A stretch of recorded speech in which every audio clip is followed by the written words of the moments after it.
Hi again. I hope you're not getting too sick of hearing me doing all this talking. I hope you find it useful. One good thing about doing this, of course, is you can replay it again and again and again and again and again, in which case you probably get sick of hearing me saying to you, hi again. What I want to do next is talk to you about Assignment 5. Now, Assignment 5 is in two sections. Okay, it's in two sections, so it's Assignment 5a, Assignment 5b. The first part of Assignment 5 is very like Assignment 4. It's a table. It says at the top of the page of Assignment 5, which is all about assessment, drawing on your practical experience, reading, and professional judgment with regard to your students in the context of your teaching, complete the following table for each assessment method mentioned. And again, just like the resources one, at the left, it has an assessment method written at the left-hand side of the page, and underneath a series of columns to fill in. So the first one, for instance, is the assessment method examination, and it asks about the strengths, weaknesses of this particular form of assessment. What is its good points? What are the good points of doing an exam? What are the bad points, the weaknesses of doing an exam? In terms of not just how stressful it is for a student, but also in terms of how effective it is in finding out what's being learned. Remember that assessment is about finding out what's being learned.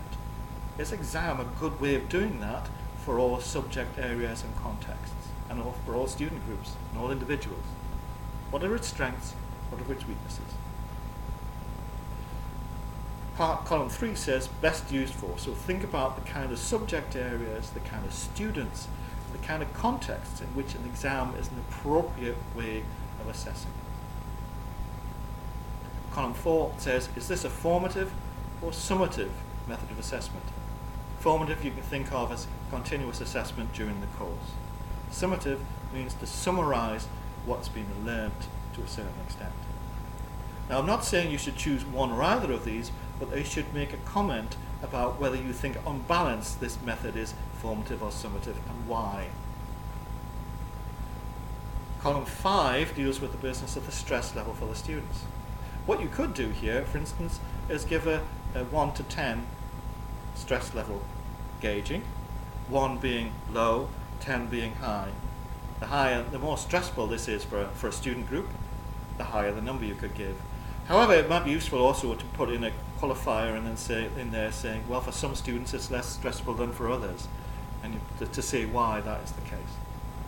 Lastly, at the far right, it asks about the businesses. Is this method of assessment reliable? That is to say, is if you use it time and time again, does it produce reliable results which you can count on as reflecting accurately the level of knowledge and the level of skill and the level of compliance with criteria these particular students have achieved.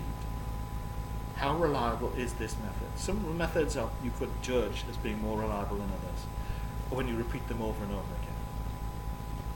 There are many methods, many assessment methods: examination, case study, short answer test, observation of a person working, essay, reflective diary, portfolio building, verbal questions to students, discussion, multiple choice test. At the very end it says, review the assessment methods you used during your teaching practice. What went well, what didn't, why, what will you do to improve your assessment strategy?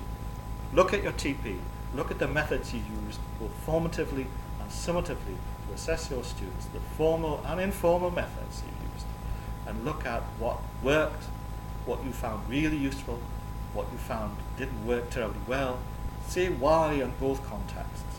Look at what you're also going to do to get things improved, to where the areas of improvement are necessary. After that, how do you analyze your students' minimum core needs, both at the start and during their learning?